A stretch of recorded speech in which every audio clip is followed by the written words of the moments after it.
അപ്പോൾ നമ്മൾ ഇന്ന് ഉണ്ടാക്കാൻ പോകുന്നത് ബക്കറ്റ് ചിക്കനാണ്. ബക്കറ്റ് ചിക്കൻ എങ്ങനെ ഉണ്ടാക്കുക എന്ന് നമുക്ക് നോക്കാം. അപ്പോൾ അതിനായിട്ട് ആദ്യം ഒരു വാഴയിലയിൽ ആവശ്യമുള്ള സാധനങ്ങളൊക്കെ ഞാൻ വെച്ചിട്ടുണ്ട്. എന്നിട്ട് ഇതൊന്ന് ഓരോന്നായിട്ട് ഇട്ടിട്ട് നമുക്ക് ഉണ്ടാക്കാം. അപ്പോൾ അതെങ്ങനെ ഉണ്ടാക്കുന്നതെന്ന് നോക്കാം. ഫസ്റ്റ് നല്ല കോഴി, ഇപ്പോൾ ഒരു 1-1.5 കിലോ കോഴി ഉണ്ടാവും. അതെടുത്ത് നല്ലപോലെ കഴുകി വെച്ചിരിക്കുകയാണ്. അതിലോട്ട് ഇതുപോലെ പതുക്കെ നമുക്ക് വരിയിട്ട് കൊടുക്കാം. അങ്ങനെ വരഞ്ഞു കൊടുക്കുമ്പോൾ എന്താ ഗുണം എന്ന് വെച്ചാൽ മസാലയൊക്കെ നന്നായി ഉള്ളിലോട്ട് പിടിക്കും, പിന്നെ വേവാനും പെട്ടെന്ന് വെന്ത് കിട്ടും. അപ്പോൾ അതിനാണ് നമ്മളിങ്ങനെ വരഞ്ഞു കൊടുക്കുന്നത്. ഇതുപോലെ മറ്റേ സൈഡും വരയാം.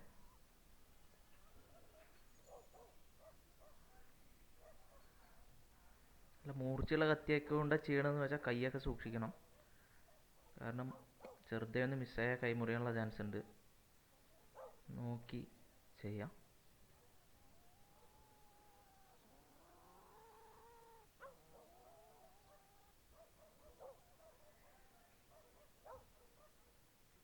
ഇപ്പുറത്തും കൂടെ ചെറുതായി കാലിൻ്റെ അവിടെ.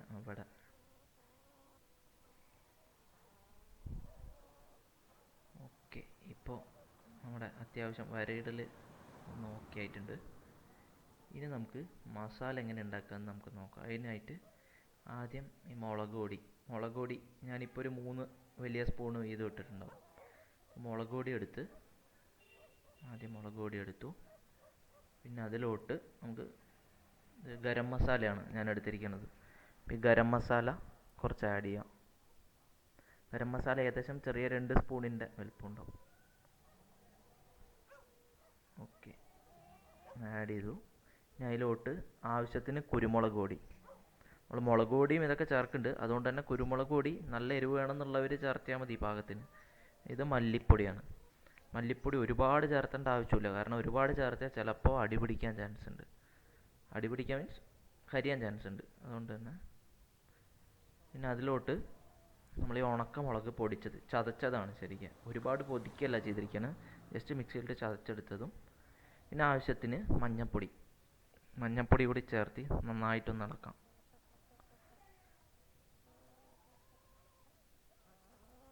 എല്ലാം കൂടെ ചേർത്ത് നന്നായിട്ടൊന്ന് മിക്സ് ചെയ്യാം. മൊത്തം എല്ലാം ഒന്ന് പിടിക്കട്ടെ. അതിലോട്ട് നമുക്ക് ഇനി ഉപ്പ് കൂടെ ബാക്കിയുണ്ട്. അപ്പോൾ ആ ഉപ്പ് കൂടെ ഒന്ന് നല്ലപോലെ ആവശ്യത്തിന് ഉപ്പിട്ടാൽ മതി, ഒരുപാട് വേണമെന്നില്ല. ഓക്കെ, ഇത്തിരിയും കൂടെ വേണമെന്ന് തോന്നുന്നുണ്ട്. അപ്പോൾ നമുക്ക് ലേശം കൂടെ ഉപ്പിട്ട് നല്ലപോലെ മിക്സ് ആയിട്ടുണ്ട്. ഇനി ഓക്കെ,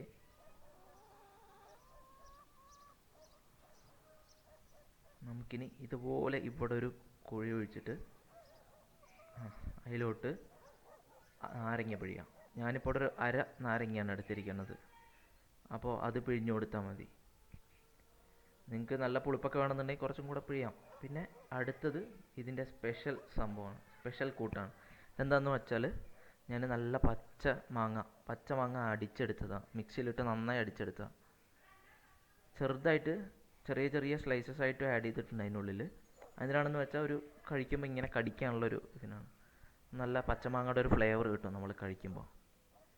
അപ്പോൾ ആഡ് ചെയ്ത് നല്ലപോലെ ഒന്ന് ഇളക്കാം, നല്ലപോലെ ഒന്ന് ഇതാക്കി കൊടുക്കാം. ഇനി നല്ല മണമൊക്കെ വരുന്നുണ്ട് കേട്ടോ. നല്ല പച്ചമാങ്ങയുടെ ഒരു ഇതിലോട്ട് നമുക്ക് കുറച്ച് വെളിച്ചെണ്ണ എടുത്ത് വെച്ചിട്ടുണ്ടായിരുന്നു. ആ വെളിച്ചെണ്ണ കൂടെ ഒന്ന് ചേർത്ത് കൊടുക്കാം. പോരാ, കുറച്ചും കൂടെ ഒന്ന്, അയ്യോ കയ്യിലുമൊക്കെ ആയി സാരമില്ല. എന്നിട്ട് നന്നായിട്ടൊന്ന് ഇതാക്കി കൊടുക്കാം. അത്യാവശ്യം നമ്മുടെ മസാല റെഡി ആയിട്ടുണ്ട് കേട്ടോ. ഇനി ചിക്കൻ എടുത്ത് ചിക്കനിലേക്ക് തേക്കേ വേണ്ടൂ. അപ്പോൾ നമ്മുടെ ചിക്കൻ എടുത്തിട്ട് ഈ മസാല നല്ലപോലെ ഒന്ന് തേച്ച് പിടിപ്പിച്ച് കൊടുക്കാം. ഇതിൻ്റെ ഇടയിലൊക്കെ ഇങ്ങനെ വിടവുകളിലൊക്കെ നന്നായി തേക്കാം. അപ്പോഴേ വേവുമ്പോൾ നല്ല ഇരുന്ന് വേവും, നല്ല ടേസ്റ്റ് ആയിരിക്കും. അപ്പോൾ ഉള്ളിലൊക്കെ നന്നായി തേച്ച് പിടിപ്പിക്കാം. കഴുത്തിൻ്റെ ഭാഗത്തും ഒക്കെ നന്നായി തേച്ച് പിടിപ്പിക്കാം. ഈ ഇടയിലൊക്കെ എനിക്ക് ഈ പച്ചമാങ്ങയുടെ സ്ലൈസ് കിട്ടുന്നുണ്ട് അതിൻ്റെ ഇടയിൽ നിന്ന്. അപ്പോൾ അതാണ് വെച്ച് കൊടുക്കുന്നത് കേട്ടോ. അതിങ്ങനെ വെക്കുമ്പോൾ അത് ഇടയിലിടയിൽ ഇങ്ങനെ വെച്ച് കൊടുക്കാം. നമുക്ക് ഇങ്ങനെ കഴിക്കുമ്പോൾ അത് വരുമ്പോൾ നല്ല ടേസ്റ്റ് ആയിരിക്കും. നല്ല സൈഡിലും എല്ലാ ഭാഗത്തും ഇതുപോലെ തേച്ച് കൊടുക്കുക. പിന്നെ വേറൊരു കാര്യം പറയാനുള്ളത്, ഇത് തേച്ച് കഴിഞ്ഞാൽ പിന്നെ കൈയൊക്കെ നല്ല എരിവായിരിക്കും കേട്ടോ. അപ്പോൾ ഗ്ലൗസ് വേണമെന്നുള്ളവർ ഗ്ലൗസൊക്കെ വെച്ച് ചെയ്തോളൂ. അത് പ്രശ്നമൊന്നുമില്ല എന്നുള്ളവരാണെങ്കിൽ കൈ വെച്ചും ചെയ്യാം. നന്നായിട്ട് ഉള്ളിലും ഒക്കെ തേച്ച് കൊടുക്കുക ഇതുപോലെ.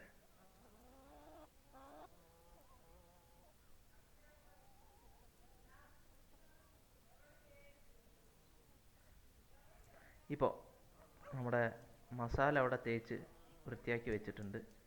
ഇനി ഇത് നമ്മൾ ഒരു കഷ്ണം വടിയെടുത്ത് തറയ്ക്കുകയാണ്. എന്തിനാണെന്ന് വെച്ചാൽ ഇതിലോട്ടാണ് നമ്മൾ നമ്മുടെ ചിക്കൻ വെച്ച് പൊരിക്കാൻ പോണത്. അപ്പോൾ ഇതിലാണ് ചിക്കൻ വയ്ക്കാൻ പോണത്. ഓക്കെ, അപ്പോൾ നന്നായിട്ടൊന്ന് അടിച്ചിറക്കാം ഉള്ളിലോട്ട്. അത്യാവശ്യം നന്നായി ഇറങ്ങിക്കോട്ടെ.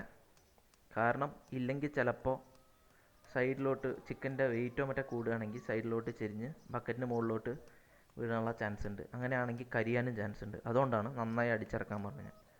ഇത് ചെറിയൊരിളക്കമുണ്ട് തോന്നുന്നു. നമുക്കൊന്നും കൂടെ ഒരു 2-3 അടിയും കൂടെ അടിച്ചൊന്ന് കുറച്ചും കൂടെ ഒന്ന് ഉള്ളിലേക്കാക്കാം.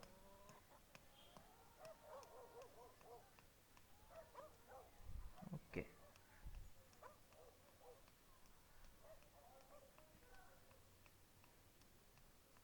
മതി.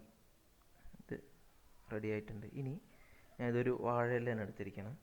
എന്നിട്ട് ഇതിൻ്റെ നടുവിലിങ്ങനെ ഒരു ഓട്ട ഉണ്ടാക്കാൻ പോവാം. എന്നിട്ട് അതിൻ്റെ ഉള്ളിലൂടെ ഇട്ട് കൊടുക്കാനാണ് ഇത് ചെയ്യണത്.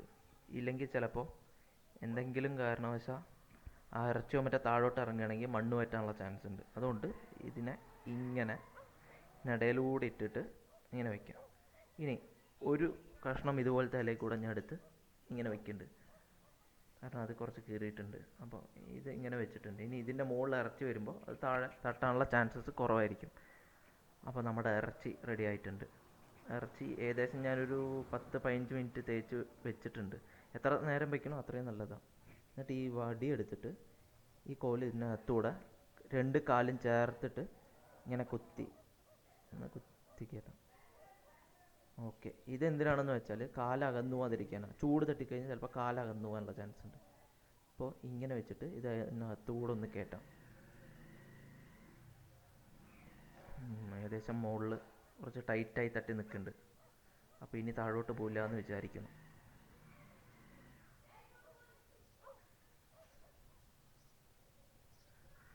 ഓക്കെ, നമുക്ക് നമ്മുടെ സംഭവം റെഡി ആയിട്ടുണ്ട്. കുറച്ച് ഇങ്ങോട്ട് നിങ്ങൾക്ക് കാണാൻ വേണ്ടി ഒന്ന് വയ്ക്കാം. ഓക്കെ, അപ്പോൾ അടുത്തത് നമ്മൾക്ക് ഇതുപോലെ ഞാൻ ഒരു 4 ചെങ്കല്ലെടുത്തിട്ട് ഇങ്ങനെ ചുറ്റും വയ്ക്കുകയാണ്. ഇതെന്തിനാണെന്ന് വെച്ചാൽ ബക്കറ്റ് വയ്ക്കാനാണ് അതിൻ്റെ മുകളിൽ. ബക്കറ്റ് ഭയങ്കര ചെറുതാണ്. അതുകൊണ്ട് ആ ഇറച്ചിയിൽ തട്ടാനുള്ള ചാൻസ് ഉണ്ട് താഴെ വെച്ചാൽ. അതുകൊണ്ടാണ് ഞങ്ങൾ ഇപ്പോൾ ഇത് വെച്ചിട്ട് വയ്ക്കുന്നത്. എന്നാലും ചെറിയൊരു ചെരിവുണ്ട്. അത് നമുക്ക് അഡ്ജസ്റ്റ് ചെയ്യാൻ ഒരു 2 ടൈൽസ് എടുത്തിട്ടൊന്ന് അഡ്ജസ്റ്റ് ചെയ്യാൻ പറ്റുമോ നോക്കാം. ഇപ്പോൾ നമ്മൾ ടൈൽസൊക്കെ വെച്ചൊന്ന് റെഡിയാക്കിയിട്ടുണ്ട്. ഇപ്പോൾ ഹൈറ്റ് ഏകദേശം കറക്റ്റായിരിക്കും. അപ്പോൾ നോക്കുകയാണെങ്കിൽ ഏകദേശം കറക്റ്റായിരിക്കുന്നുണ്ട്, കുഴപ്പമില്ല. ഇനി ഇതിന് മുകളിലോട്ട് നമുക്ക് ഫ്യൂവൽ ആഡ് ചെയ്യാം. അപ്പോൾ നമ്മുടെ ഫ്യൂവൽ എന്ന് പറയുമ്പോൾ ഇതുപോലെ ഉണക്കപ്പട്ട, ഇങ്ങനെ ഉണക്കപ്പട്ട കുറേ എടുത്തിട്ടുണ്ട് ഞങ്ങൾ. ഇതിങ്ങനെ ചുറ്റും വെച്ചിട്ട് അതുപോലെ കുറച്ച് കുറ്റി കമ്പുകളും കാര്യങ്ങളൊക്കെ ഉണ്ട് ഇങ്ങനത്തെ. അപ്പോൾ അതെല്ലാം കൂടെ വെച്ചിട്ട് നമുക്ക് ഇതിന് ചുറ്റും വെച്ച് മൊത്തത്തിൽ അങ്ങോട്ട് മറയ്ക്കാം.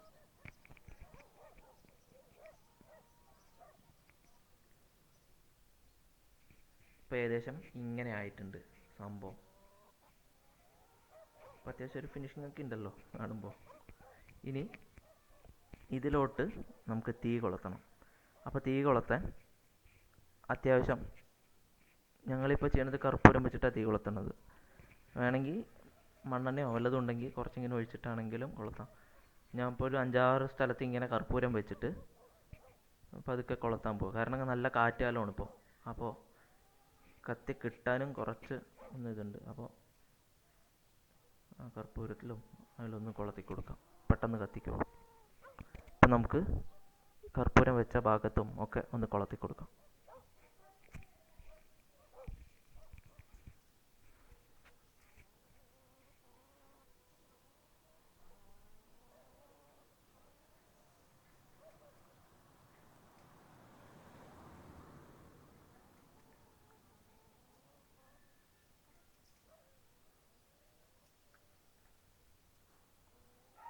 അത്യാവശ്യം എല്ലാ ഭാഗത്തും കൊളത്തിണ്ട്. സൈഡ് കൂടി ഉണ്ടെന്ന് തോന്നുന്നു കർപ്പൂരം. അപ്പോൾ അതുകൂടെ ഒന്ന് കൊളത്തി കൊടുക്കാം.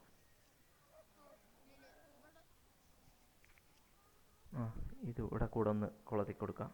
ഇത് നന്നായി ഒന്ന് ഇരുന്നൊന്ന് കത്തട്ടെ. എന്തായാലും കാറ്റുണ്ട്, അപ്പോൾ നന്നായി കത്തിപ്പിടിക്കാൻ ചാൻസ് ഉണ്ട്. അപ്പോൾ നന്നായി ഒന്ന് കത്തട്ടെ. ഇപ്പോൾ ഏകദേശം ഒരു 10 മിനിറ്റ് കത്തി കഴിഞ്ഞിട്ടുള്ളൊരവസ്ഥയാണ് ഇപ്പോൾ കാണുന്നത് നിങ്ങൾ.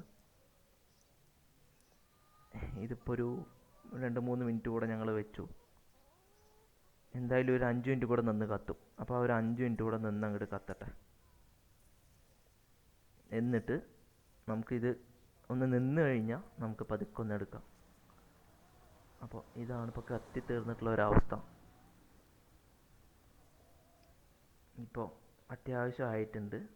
കത്തി നമ്മളൊരു തീർന്നൊരു 5 മിനിറ്റ് കഴിഞ്ഞിട്ട് പതുക്കെ എടുക്കാൻ പോവാം. അപ്പോൾ നമുക്ക് പതുക്കെ ഇതൊന്ന് തുറന്ന് നോക്കാം എന്താണ് അവസ്ഥ എന്ന്. കണ്ടോ, നമ്മുടെ ചിക്കൻ അത്യാവശ്യം അടിപൊളിയായി വെന്തിട്ടുണ്ട്. അപ്പോൾ ഇതൊന്ന് അടുത്ത് പോയി കണ്ടു നോക്കാം എന്താണെന്ന്. അപ്പം ഇങ്ങനെയുണ്ട് ചിക്കൻ. ആകെ ആ തലയുടെ കഴുത്തിൻ്റെ ഭാഗം മാത്രം ചെറുതായി ഒന്ന് കരിഞ്ഞിട്ടുണ്ട്. ബാക്കിയെല്ലാം കറക്റ്റാണ്, വലുതായി കരിയാനൊന്നുമില്ല. കറക്റ്റായിട്ട് വെന്തിട്ടുണ്ട്. നല്ല മണമൊക്കെ വരുന്നുണ്ട് കേട്ടോ, ഈ മസാലയുടെ പച്ചമാങ്ങയുടെ മസാലയുടെ ഒക്കെ അങ്ങനെ നമ്മുടെ ബക്കറ്റ് ചിക്കൻ റെഡി ആയിട്ടുണ്ട്. ഇനി ഇത് നമുക്കൊന്ന് കഴിച്ചു നോക്കാം. ഇതിൻ്റെ ഈ പീസ് നല്ലൊരു പീസ് അങ്ങനെ എടുത്തിട്ട്, ഇത് പച്ചമാങ്ങയുടെ സ്പെഷ്യൽ ആയതുകൊണ്ട് നമ്മളൊരു പച്ചമാങ്ങയുടെ സ്ലൈസ് ഇങ്ങനെ എടുത്ത് രണ്ടും കൂടെ ചേർത്തൊരു പിടി പിടിക്കാം.